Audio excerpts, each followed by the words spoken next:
Loving the world. If we're ever in an age where we've got access to the world, it's today. If ever there's a word from God that we need in this day and hour, it is this one. I watch the world. I look at it. I watch its mindsets. I watch its ways of thinking.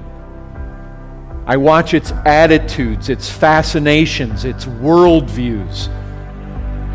And I watch how it impacts the church. As a pastor, I'm constantly aware and concerned that we maintain a healthy relationship with the world. If we're a church that is carrying out the mandate of the risen Christ to go to the nations, to touch this world with the gospel, you know what's going to happen? I recognize what's going to happen. If we are an evangelistic church and if we're taking the gospel out, guess where we got to go? We got to go into the world. And guess what happens when you go into the world? You rub shoulders with the world. And the more we are supposed to be in contact with this world, but I understand this. There is a balance. There is a balance that we have to maintain. We have to remove ourselves from the world, not be of the world, not be tainted by the world's mindsets, and yet at the same time we need to be in the world, and we need to be salt and light in that world. We need to be touching it, and yet not embracing its ways. We have to be careful that in our attempts to reach the world, we're not trying to become like the world, or whether we try to or not, it's not having an effect on us that is ungodly and unbiblical and right at the heart of what John is dealing with here. So, look, love not the world. The devil is the ruler of this world. This worldly system has a ruler. It's not without rule. It has structure. It has order. There are principalities and powers. There are evil dominions that are set up and structured. There are rulers. The chief ruler is the devil himself. There is order.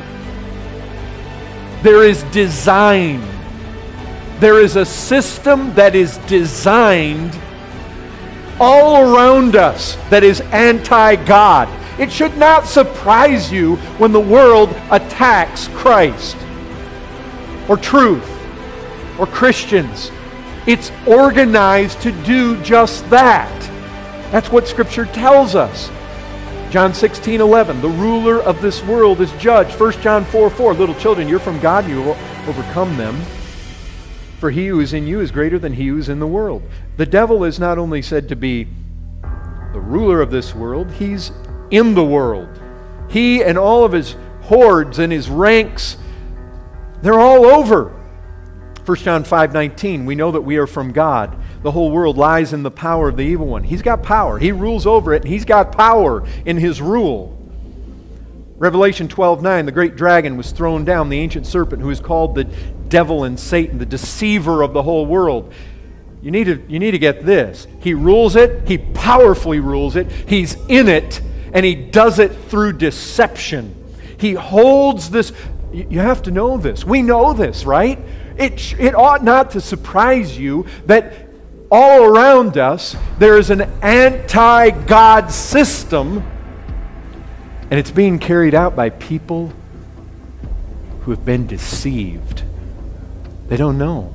Their eyes have been blinded. Isn't that what we hear in Scripture? So, what's John's message to us in 1 John 2:15? Don't love this.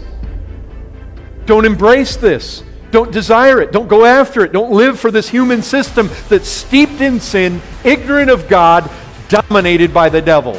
Don't embrace it. Don't love it. Don't go that way. We're talking about a system of attitudes and mindsets that are contrary to God the Father. Notice verse 15 again. Do not love the world or the things in the world. If anyone loves the world, notice this. You have something here that is mutually exclusive. The two can't go together. If you love the world, the love of the Father is not in him. And the love of the Father here is very clearly speaking about our love for God, the Father. Our love for him, not his for us. I say it's clear because the love of the Father is opposite to an individual's love of the world. Both of these are about what we love. Whether we love the world or whether we love the Father. Love for the Father and love for the world are two loves that are at odds with each other. They don't go together. John is saying they are mutually exclusive. They cannot exist together in the same person at the same time. Both cannot hold sway in your heart. That's what he's saying to us. You are controlled by one or controlled by the other. You cannot be controlled by both. If you say, I love God, well, then you're going to love what God wills. I mean, it's just total hypocrisy to say, I love God, and God says, okay, I want you to do this, and you say, no, I don't love that. Jesus himself said it. If you love me, keep my commandments. It's very plain how they go together. So let's put all this together. When John commands us to not love the world, he has in mind the system of mankind organized in rebellion against God, and he has specifically in mind the attitudes of this system. Don't take them on yourself. Don't embrace those attitudes. To love the world is, by John's definition, to love what is opposed to God. Do you all see that? Love for the world and love for the Father are incompatible.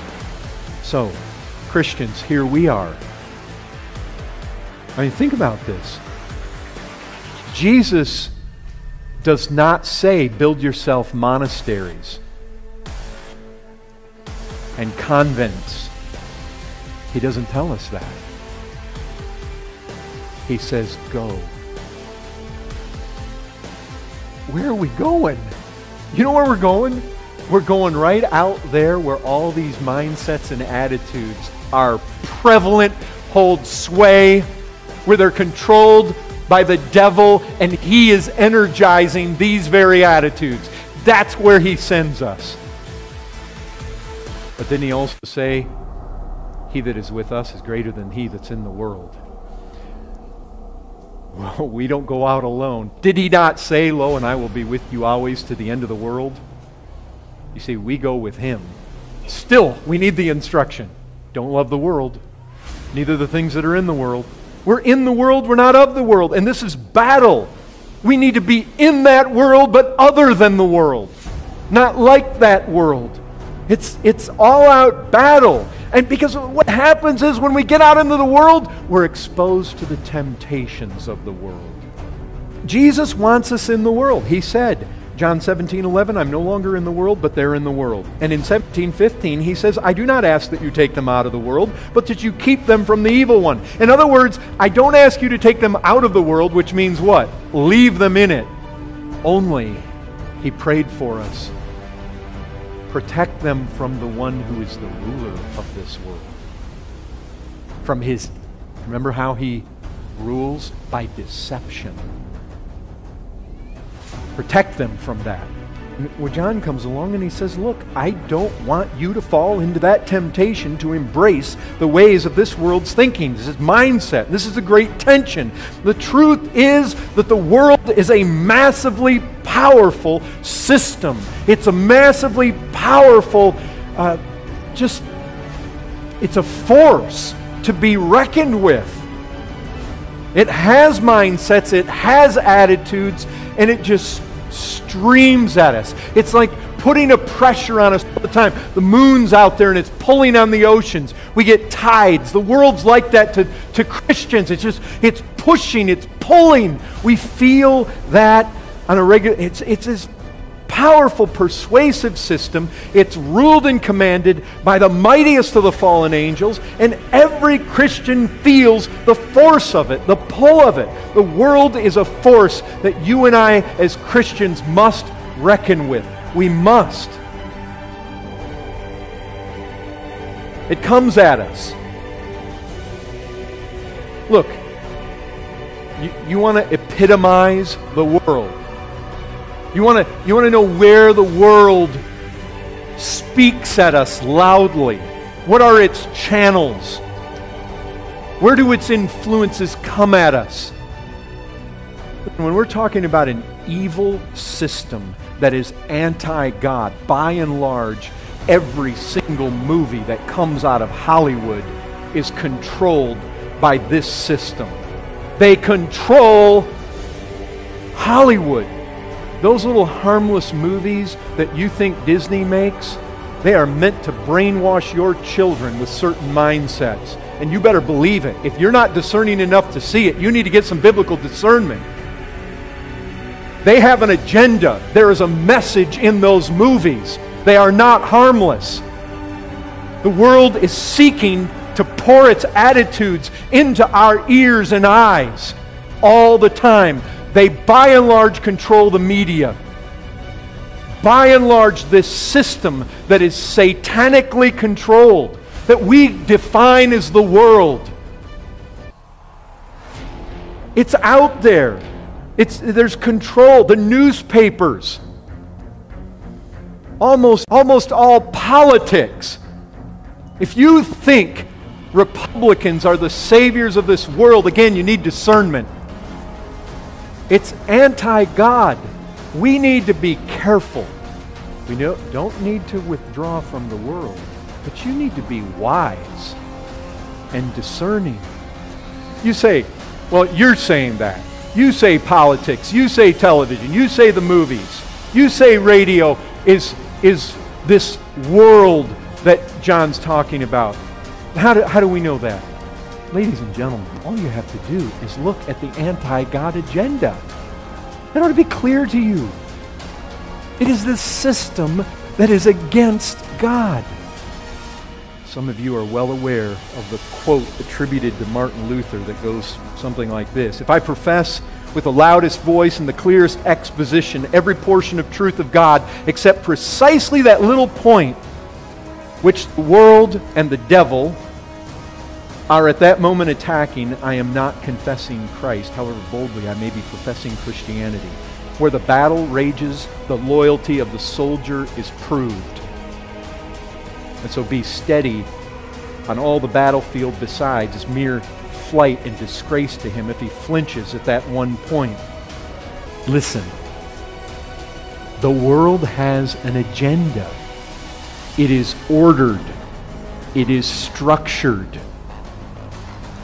And it's anti-God. The devil controls this system. It's anti-God. And we're not to love it, and we're not to embrace its ways of thinking. Brethren, what I read is Jesus saying this: take heart, I've overcome the world.